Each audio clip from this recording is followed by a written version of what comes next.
옛날에 게으르기로 소문난 농부가 있었습니다. 그날도 다른 사람들은 다 들로, 논으로, 밭으로 일을 하러 나갔는데 이 게으른 농부만 텅 빈 집에 남아서 혼자 빈둥빈둥 거리고 있었습니다. 나른한 오후 대청마루에 누워서 낮잠을 자고 있는데 이상한 소리가 들렸습니다. 무슨 소린가 싶어서 개슴칠에 눈을 떴지요. 그런데 이게 웬일입니까? 간 큰 도둑이 환한 대낮임에도 불구하고 담장을 넘어오고 있는 것이 아닙니까? 농부가 잠결에 들은 소리는 바로 이 도둑이 넘어오다가 깨트린 기왓장 소리였습니다. 하지만 도둑의 출현에도 농부는 다시 스르르 잠에 빠져들었습니다. 도둑이네. 저놈 담장을 넘어서 마당에 들어오기만 해봐라. 중얼거리면서 말입니다. 그런데 이내 다시 쿵 하는 소리가 들렸습니다.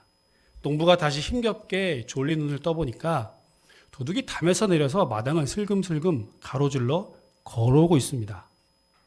하지만 농부는 무겁게 내려오는 눈꺼풀을 이기지 못했고 또다시 중얼거렸습니다. 집 안으로 들어오기만 해봐라. 농부가 깊은 잠에 빠진 줄로 안 도둑은 살금살금 집 안으로 들어와서 어느덧 농부 옆을 지났고요. 방 안으로 들어갔습니다. 하지만 여전히 농부는 잠에 취한 채 속으로만 이렇게 중얼거렸습니다. 저놈이 안방으로 들어가네. 뭘 가지고 나오기만 해봐라. 얼마 후 도둑은 안방에서 값이 나갈 만한 모든 물건들을 다 챙겨가지고 한 보따리 짊어지고 나왔습니다. 그리고 대문 쪽으로 부지런히 걸어갑니다. 게으른 이 농부는 대문을 열고 나가는 도둑의 뒷모습을 보면서 여전히 잠에서 덜 깬 목소리로 속으로만 이렇게 중얼거렸습니다. 이놈 다시 오기만 해봐라. 얼마 전에 받으세요. 괜찮아요. 받으셔야죠. 얼마 전에 한 청년하고 문자를 주고받았는데요. 왜 교회 안 오냐? 우리 대면 예배가 다시 시작됐어. 그랬더니 이 청년이 대답하기를 귀차니즘이 발동해서요. 여러분 이 말이 무슨 말인지 아십니까? 귀차니즘? 요즘 젊은 애들은 게으름을 귀차니즘이라고 말합니다. 귀찮음에다가 이즘, 무슨 주의, 주장, 사상 이렇게 붙여가지고 자기들의 게으름을 이렇게 정당화하는 것 같습니다. 물론 이 친구가 저한테 그런 뜻으로 내가 이렇게 게으름 부리는 게 정당합니다 이렇게 말한 것은 아닌데요. 일견 얼마나 힘들고 피곤하고 지쳤으면 아침에 일어나는 게 힘들까? 젊은이들 아침에 일어나는 거 쉽습니까? 어디? 아마 우리 청년들 몇 사람 있는데 아직도 자고 있을걸요, 이 친구들은. 아침에 일어나는 것이 참 힘듭니다. 이해는 됩니다. 그런데 혹시 이런 게으름이 우리의 영혼 깊숙이 들어와서 어느덧 깊숙이 뿌리박고 있다면 이것이 어떤 사상이나 주장이나 주의가 돼서 내가 그렇게 게으름 부리는 것을 정당화하고 있다면 여러분 심각한 문제가 아닐 수가 없죠. 육체적인 게으름도 물론이지만 이것이 영적이라면 더더욱 그렇습니다. 여러분 혹시 영적인 게으름에 빠져 있지 않습니까? 마당만 들어오기만 해봐라. 다시 오기만 해봐라. 혹시 그렇게 속으로만 계속 다음으로 미루고 있진 않습니까? 우리가 묵상했던 누가복음 12장에서 이미 예수님은 시대를 분간하지 못하고 영적인 게으름과 나태에 빠져 있던 자들에게 이렇게 말씀하셨어요. 외식하는 자여, 너희가 천지의 기상은 분간한 줄 알면서 어찌 이 시대는 분간하지 못하느냐. 그리고 계속해서 뭐라고 말씀하셨어요? 허리에 뜰을 띠고 깨어있고 등불을 켜고 있어라. 이렇게 말씀하셨죠. 여러분 다 기억나시죠? 베드로 사도는요. 베드로전서 4장 7절에서 만물의 마지막이 가까웠으니 너는 정신을 차리고 근신하여 깨어있어라. 이렇게 말씀했습니다. 영적인 게으름에서 영적인 깊은 잠에서 깨어나야 할 때입니다. 대청마루에 길게 드러누워서 망중한을 즐길 때가 아니라는 말씀입니다. 영적인 도둑이 이미 담을 넘고 마당을 지나가는 중입니다. 얼른 깨어나셔야지요. 오늘 본문은 바리새인들의 질문으로부터 시작하죠. 하나님의 나라가 어느 때에 임합니까? 라는 질문입니다. 하나님의 나라가 어느 때에 임하나요? 여러분 여기서 우리는 누가의 편집 의도를 살필 수 있습니다. 지난주 우리가 11절 볼 때요. 예수님께서 예루살렘으로 내려가시려고 예루살렘과 갈릴리와 사마리아 사이를 통과하셨다 그랬죠. 예수님의 최종 목적지는 예루살렘입니다. 지금 예루살렘으로 가시는 일이고 이제부터는 예루살렘으로 가시는 여정 중에 있었던 일들이 계속해서 나오게 될 것입니다. 어느 한 동네 지나가다가 10사람의 나병 환자를 만났고요. 다 고쳐주셨는데 그중에 한 사람만 와서 사마리아 사람 한 사람만 와서 예수님께 감사의 표시를 했다 이렇게 말씀드렸어요. 여러분 이 말은 과연 누가 구원받은 자인가? 혈통으로 육신으로 구원받는가? 유대인들은 그렇게 믿고 있지 않았습니까? 그런데 그것이 아니다라는 겁니다. 혈통이나 육체적인 이런 것 때문에 구원받는 것이 아니라 예수 그리스도를 온전히 믿고 진정으로 하나님 나라의 백성으로 되기로 작정한 자들, 그것이 사마리아 사람들이고 소수임에도 그들에게만 하나님 나라의 백성이 되어지는 특권이 있다. 이렇게 예수님이 잘못된 유대인들의 이 선민의식을 고쳐주신 사건이었습니다. 그런데 오늘 20절에도 하나님의 나라가 언제 임합니까? 바리새인들이 질문하죠. 자, 그러니까 여러분 눈치학상 이제 앞으로 예루살렘으로 가시는 이런 모든 여정 중에 반복되어서 나타날 큰 주제들은 뭘까요? 하나님의 나라입니다.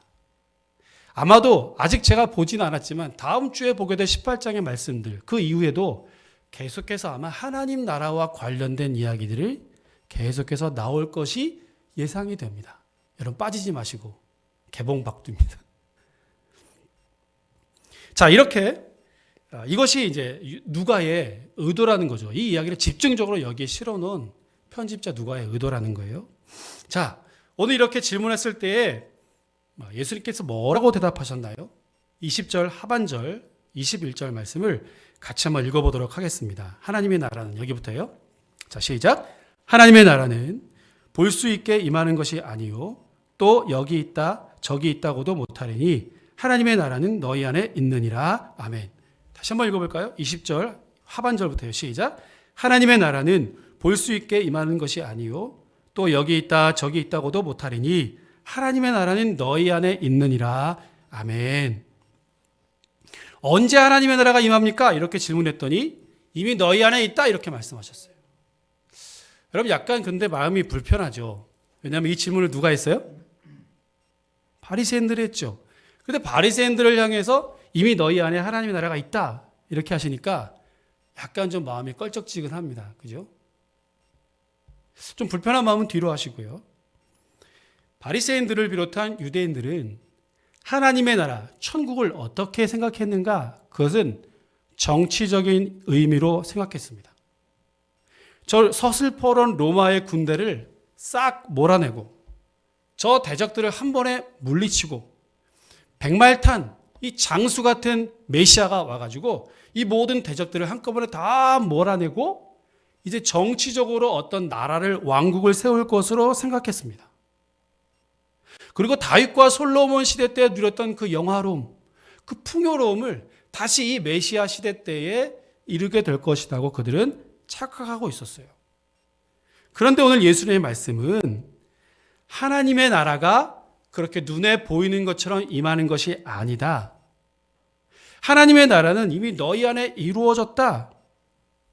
유대인들이 생각하는 것처럼 육적인 눈으로 볼 수 있게 가시적으로 그렇게 하나님의 나라가 임하는 것이 아니다. 이렇게 확인해 주시는 겁니다. 여러분 우리가 알고 있는 것처럼 하나님이신 예수 그리스도가 이 땅에 오심으로 하나님의 나라가 시작되었지요. 특히 누가복음 4장에서 예수님께서 주의 성령이 내게 임하셨으니 소위 취임 설교를 하시면서 이제 비로소 하나님의 나라가 시작되었다 말씀하셨습니다. 여러분 그러니까 하나님의 나라가 너희 안에 시작되었다 이 말은 콕 집어서 바리새인들에게만 하신 말씀이 아니라 오늘 예수 그리스도의 통치를 따르고 하나님의 다스림을 받고 하나님 말씀대로 살아가는 모든 자들에게 오늘 저와 여러분들에게도 우리 안에도 이 하나님의 나라는 시작되었습니다. 아멘이죠?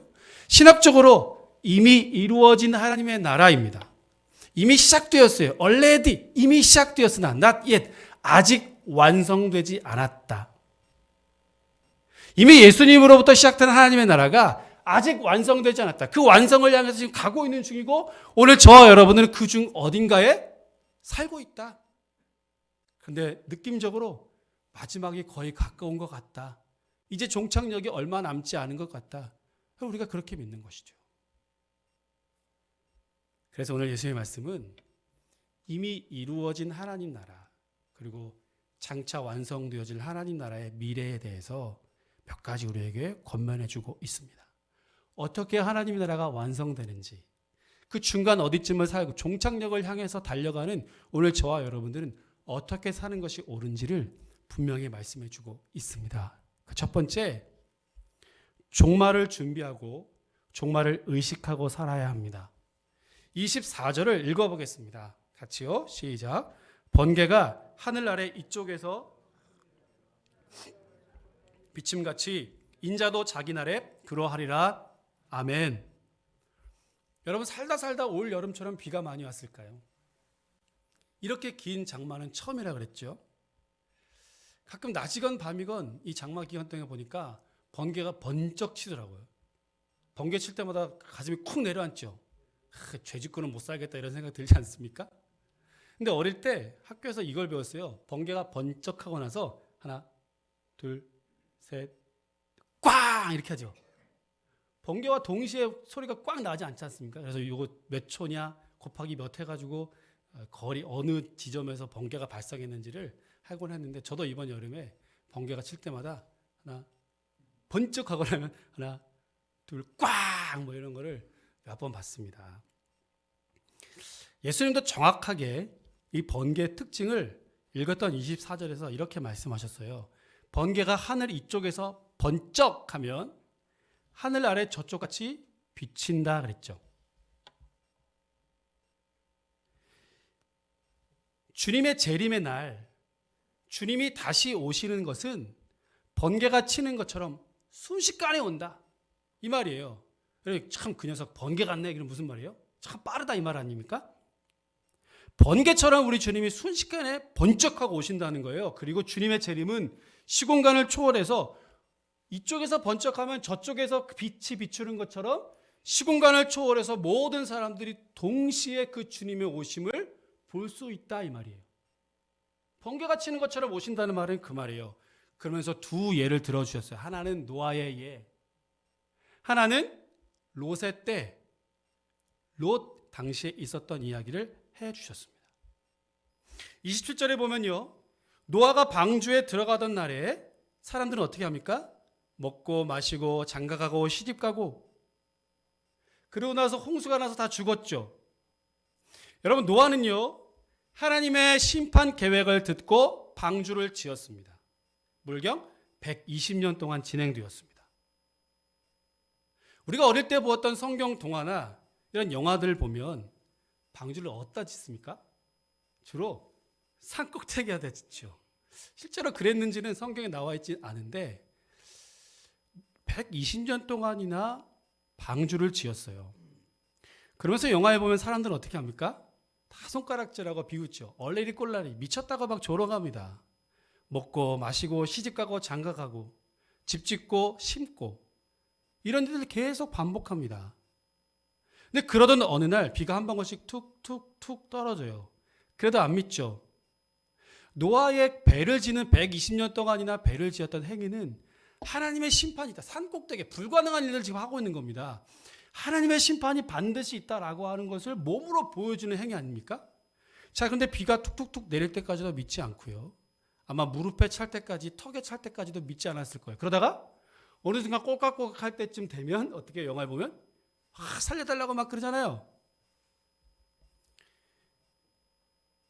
노아의 경고를 듣지 않았던 사람들은 하나님의 심판을 믿지 않았던 사람들은 그야말로 갑작스럽게 번개가 치는 것처럼 홍수를 만나고 심판을 맞이한 것입니다. 노아는 홍수 심판을 준비했지만 당시의 사람들은 전혀 준비하지 못한 상태로 하나님의 심판을 맞았다라는 거예요. 소돔과 고모라, 롯의 때도 마찬가지죠. 여러분, 소돔과 고모라는 인간 타락의 극치를 보여주고 있습니다. 롯이 하나님의 심판 계획을 듣고 어떻게 해요? 딸들과 사위들에게, 가족들에게 이것을 알렸어요. 동네 사람들에게도 알려주었습니다. 그런데 창세기에 보니까 사람들은 이것을 농담으로 여겼더라. 귓등으로 들었어요. 이것에 집중하지 않았다, 무시했다 이 말입니다. 결국 유황불에 심판당했죠. 그럼 무슨 말입니까? 주님이 오시는 날도 마찬가지입니다. 여전히 먹고 마시고 사고 팔고 심고 집을 짓고 있습니다. 그저 일상적인 일들이 계속해서 반복됩니다. 어느 시대나 이런 일이 계속 되어져 있었습니다. 여러분, 그렇다고요, 그게 잘못됐다라고 예수님 말씀하시는 것은 결코 아닙니다. 시집도 가고 장가도 가고 아기도 낳고 결혼도 하고 먹고 마시고 해야 합니다. 그렇죠? 이것 자체가 나쁜 것은 아닙니다. 그런데 그렇게 반복되는 일상 속에서 이게 무의식적으로 계속 반복되다 보니까 하나님의 심판이 마치 없는 것처럼 하나님의 경고를 무시하고 자기 멋대로 그저 먹고 마시는 것은 문제가 있지 않냐 이 말이에요. 하나님의 심판이 반드시 있을 것인데 그저 여전히 어제 하는 것처럼 똑같이 아무 생각 없이 그냥 계속해서 반복적으로 살아가는 것은 어느 날 갑자기 심판이 임했을 때 큰일 난다 이 말이에요. 그죠? 영적인 게으름, 주인이 오지 않을 것 같은 이 나태함은 그 자체가 문제입니다. 여러분, 기억하십시오. 이렇게 영적으로 게으름 피우는 자들에게 주님의 재림과 심판은 번개처럼 갑작스럽게 임하게 될 것입니다. 그 누구도 예외 없습니다. 빛이 번쩍거리면 누구도 그 빛을 볼 수 있는 것처럼 주님의 재림이 시작되면 반드시 갑작스럽게 주님을 맞이하게 될 수밖에 없습니다. 그러니 늘 깨어 있어야 하고요.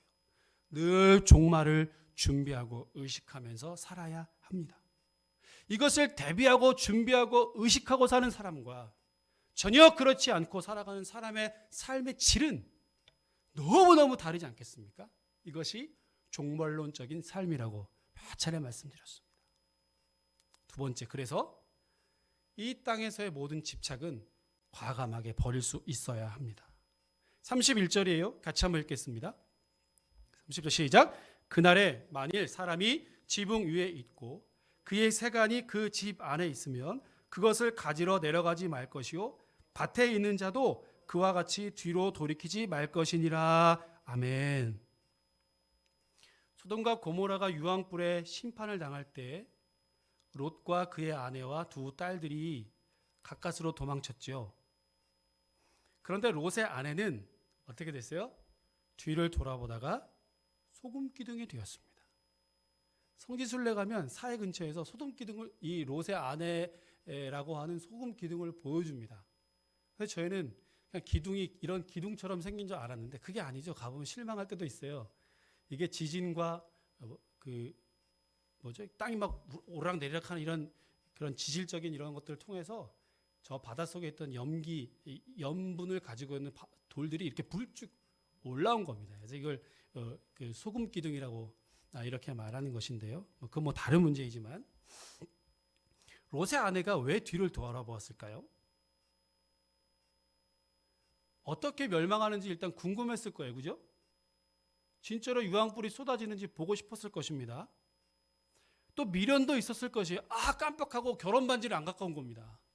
지금이라도 돌아가서 얼른 가지고 나올 수 있었겠다 생각했겠죠. 가다 보니까 안 갖고 온 것들이 너무너무 많다 생각한 거예요. 그래서 아마 미련을 가지고 뒤를 돌아보았을 겁니다. 얼마나 아까웠겠어요.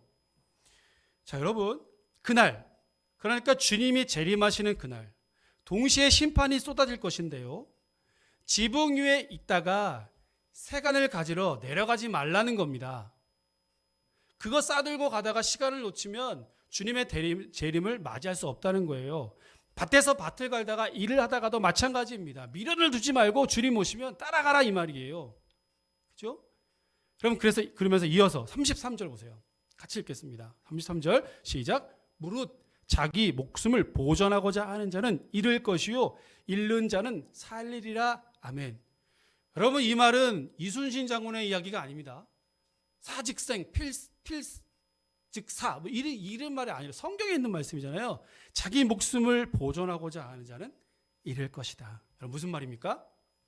자기 목숨을 보존하려고 하는 행위, 집에 내려가서 새간사리를 챙기려고 하는 마음, 뒤를 돌아보고 미련 갖고 있는 것, 그동안 자기가 가지고 살았던 모든 세상의 미련, 세상의 모든 풍요로움을 주었던 나의 모든 삶의 자리들,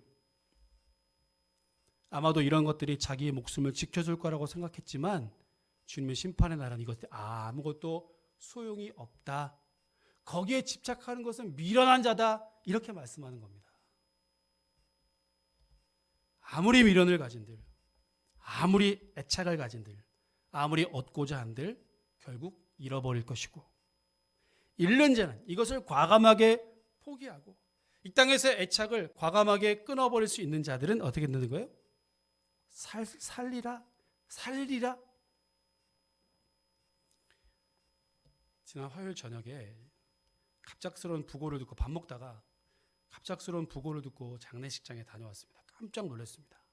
전에 섬기던 교회 안수 집사님 한 분이신데요, 62세로 돌아가셨다는 거예요. 아니 그 집사님이 왜? 제 첫 마디가 그거였습니다. 진짜 건강하고요, 금융인으로 평생을 사시고 지금도 재정부실에서 열심히 봉사도 하시고 수천 명이나 되는 교인들이 악수를 다 하고 이제 나가잖아요. 이분이 악수가 제일 셌어요. 제 기억으로.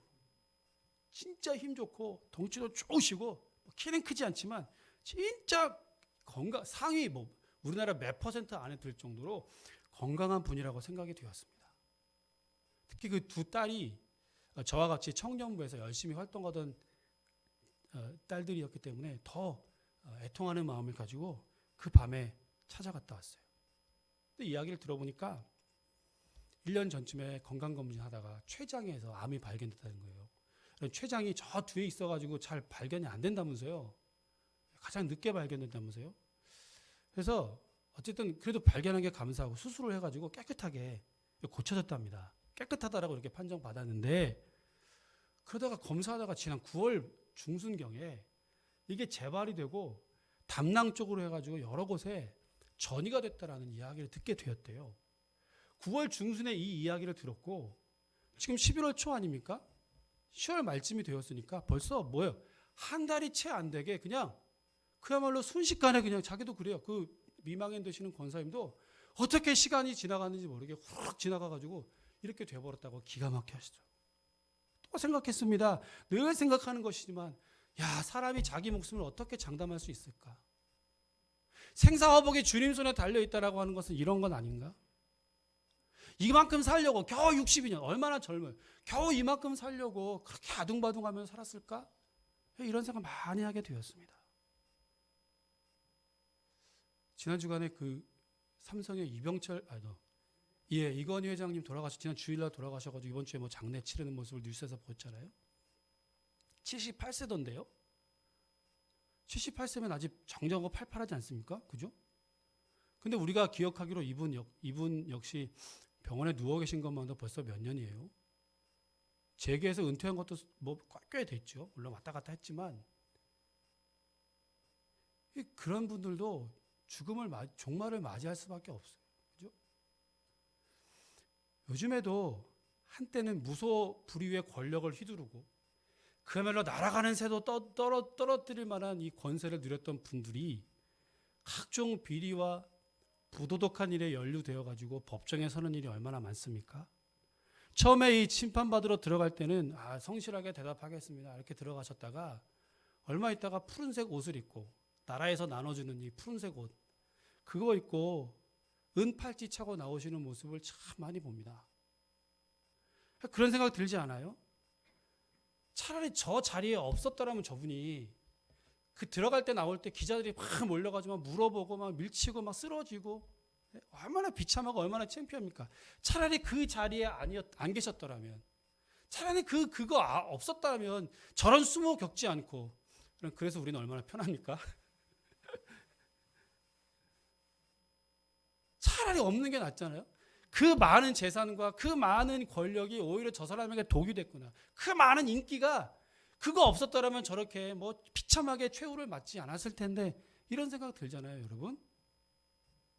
겨우 몇 천만 원에 몇 억에 인생을 팔아먹고 저렇게 처참하게 내동댕이 쳐지는 이런 모습 보면 참 인간이 미련한 존재다 이런 생각이 듭니다. 아마 아무도 모를 것이라고, 들통나지 않을 거라고 생각했겠죠. 그러니 얼마나 미련합니까? 여기서 이 땅에서 잘 살고 잘 먹는 것이 끝이라고 생각하고 이것이 다라고 생각했으니까 미련하다라고 할 수밖에 없죠.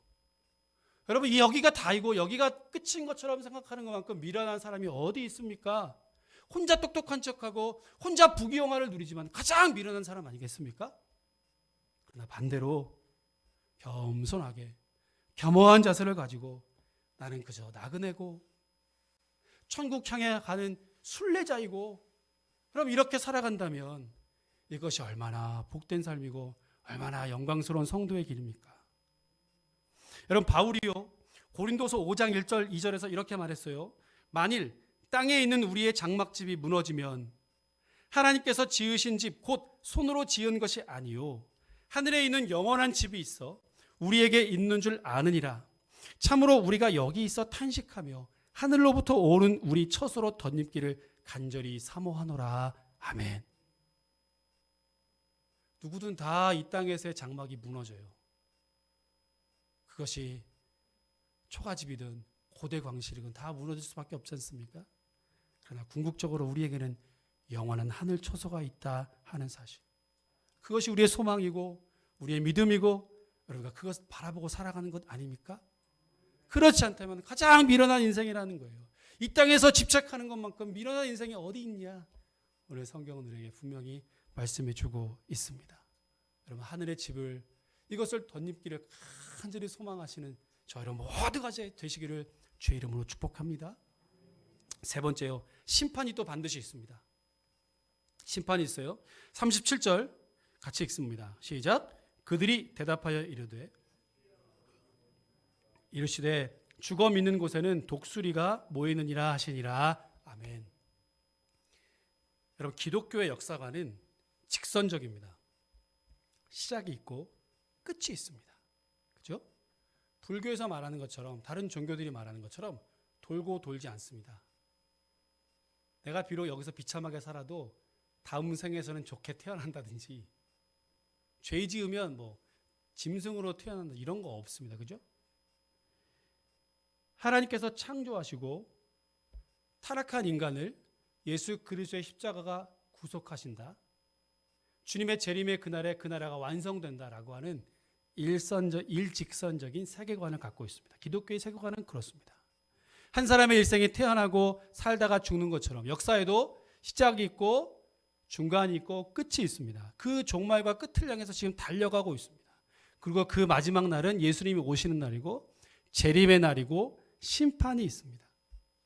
지금도 이 심판의 시간표가, 그 종말의 시간표가 빠르게, 그 어느 때보다, 과거보다 훨씬 더 빠르게 종말을 향해서 지금 폭주 기관차처럼 그야말로 달려가고 있지 않습니까?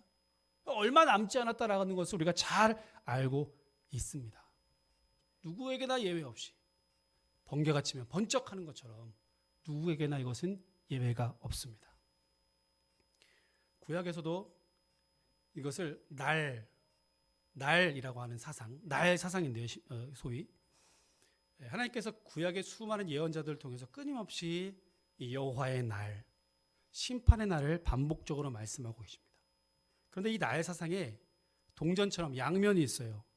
이날은 두려움과 공포의 날입니다. 그러나 하나님 심판이 있기 때문에요, 두려움과 공포의 날이지만 반대로 어떤 이들에게는 희망과 소망과 기쁨과 영광의 날입니다. 누구에게는 두려움의 날일까요? 네, 하나님을 알지 못하는, 예수 그리스도의 구원 밖에 있는 자들, 그의 말씀을 무시하고 그의 계명을 따르지 않는 자들에게는 이 마지막 날은 심판과 두려움의 날입니다. 그러나 하나님 말씀대로 살고 주님의 계명을 쫓아 살아가는 자들에게는 이 날이 기쁨과 환희와 영광의 날입니다. 할렐루야. 우리가 그 날을 소망하며 사는 것 아니겠습니까? 여러분, 이것이 1차적으로는 이스라엘 백성들이 불순종으로 인해서 멸망하고 포로로 잡혀가는 것이지만, 오늘 저와 여러분들의 모든 인류에게 마찬가지로 그날 종말의 때 반드시 있다라고 하는 것을 말씀하는 것입니다. 그리고 그 예를 34절부터 이렇게 말씀해 주셨어요.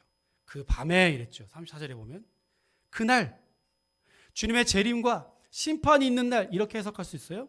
두 사람이 함께 침대에 누웠습니다. 자고 있는데 아침에 일어나 보니까 이 사람이 없어요. 한 사람은 데려감을 당하고 한 사람은 버려둠을 당합니다. 둘이서 같이 두 여인들의 맷돌을 같이 갈고 있다가 어느 순간 한 사람은 데려감을 당하게 되고 한 사람은 남겨지게 돼 버려지게 됩니다. 여러분 얼마나 끔찍한 일입니까? 이런 일이 없어야 될 것이죠. 그죠? 상상하기도 싫은 일입니다. 그러자 예수님 곁에 있는 자들이 물었어요. 덜컥 겁이 나죠. 주여 어딥니까? 어디옵니까? 주님이 재림하시는 그 장소 어딥니까? 제가 가가지고 거기서 기다리고 있으려고 이 말입니다. 바리새인들이 어느 때 임하십니까? 라고 물었던 것처럼 전혀 하나님의 나라에 대해서 지금 헛다리 짚고 있는 겁니다. 주님의 대답은 뭐예요? 주검이 있는 곳에 독수리가 모인다. 얼마 전에 제가 주검이 있는 곳에 까마귀가 모이는 걸 본 적이 있습니다. 도로공사 때문에 한쪽 차선을 막아놓고 한 차선만 놓고 이 사람들을 보내고 멈췄다가 저쪽에서 이렇게 오고 하는데 신호대기하고 이렇게 있는데 까마귀 떼가 한 연하문 말이 되는 까마귀가 막 모여있어요. 이렇게 막 모여있어요. 그러면서 이제 수신호하는 사람이 신호를 바꿔가지고 우리가 멈추고 저쪽 차선에 출발하잖아요. 그러니까 까마귀들이 놀래가지고 깍깍 하면서 날아가서 멀리도 안 가고 바로 전봇대 위에 후룩 앉더라고요. 왠가 이렇게 보니까 고양인지 강아지인지 뭐 쥐인지 모르겠지만 동물의 사체가 하나 있고 방금 죽었어요. 아직도 피가 이렇게 빨갛게 보이는 거 보니까 그 동물의 사체를 먹으려고 까마귀들이 막 모여있던 거예요. 그러니까 마음 놓고 안심하고도 먹을 수 없어요. 차가 지나가니까. 그러니까 잠깐 멈췄을 때 호로록 내려와서 막 쪼아먹다가 또 차가 지나가면 확 날아가더라고요. 주검이 있는 곳에 독수리가 모인다. 이거를 제가 실감했습니다. 여러분 이 예수님의 말씀은 썩은 사체가 있는데 까마귀가 모이고 독수리가 모이는 것처럼 종말의 심판은 반드시 오는데 죄인이 있는 곳이라면 예외 없이 그 심판이 임한다라는 것을 말씀해 주고 있습니다. 죄인이 있는 곳에는 반드시 그 심판이 있다라는 거예요. 여러분 히브리서 9장은 뭐라고 말해요? 한 번 죽는 것은 사람에게 정한 것이요 그 후에는 심판이 있으리니. 저 여러분 모두에게 예외 없이 주님 오시는 그날 심판이 있습니다. 사랑하는 건강교회 성도 여러분, 주검이 있는 곳에 독수리가 모이는 것처럼 까마귀가 모이는 것처럼 지금도 주님의 재림의 시간표가 종말의 시간이 다가오고 있습니다. 깨어서 기도하고 준비된 자들에게는 주여 어서 오시옵소서 아멘 할렐루야 하면서 이 날을 준비할 것이겠지만 영적으로 게으른 자들에게는 아니야 내일 올겠지 마당을 지나면 오실 거야 방 안으로 들어가면 오실 거야 다음에 오시겠지 이러한 자들에게는 전혀 무시하고 준비하지 않는 이들에게는 어느 날 갑자기 임하실 것입니다. 그때 땅을 친들 무슨 소용 있겠습니까? 하나님의 나라는 이미 시작되었고 그 완성을 향해서 달려가고 있는 중입니다. 주님 다시 오시는 그날에 깨어서 잘 준비하셨다가 찬송으로 고백한 것처럼 나팔 불 때 나의 이름 한 사람도 예외 없이 오늘 여기 계신 모든 분들 한 분도 예외 없이 우리의 이름 출석 부르실 때 주님 제가 여기 있습니다. 잘 준비했다가 주님 맞도록 내가 여기까지 준비하고 있었습니다. 한 사람도 빠짐없이 주님의 다시 오시는 그날 하늘로 들림받는 저 여러분 모두가 되시기를 주님의 이름으로 축원합니다. 기도하겠습니다. 참 좋으신 하나님, 종말의 시간표가 조금씩 그리고 그 어느 때보다 빠른 속도로 흘러가고 있는 것을 우리는 직감적으로 알고 있습니다. 그런데도 여전히 우리는 영적으로 깨어있지 못하고 게으름 부리고 마치 불신자들처럼 주의 재림과 심판이 없는 것처럼 그것을 무시하고 살 때도 많이 있었습니다. 하나님, 이 땅에서 우리가 주어진 사명들을 최선을 다해 감당하되 거기에 주님의 재림과 심판이 있는 것을 분명히 알고 깨달아서 매 순간을 주님 말씀대로 순종하며 철저하게 주님의 재림을 준비하는 성도로 이 땅을 살게 하여 주옵소서. 그래서 주님 어느 날 호련히 이 땅 가운데 임하실 그날에 공중에서 그 나팔 소리 듣고 주님 배웁도록 우리 모두가 깨어서 준비하는 하나님의 거룩한 백성 다 되게 하여 주시옵소서. 감사를 드리옵고 예수님의 이름으로 기도합니다. 아멘.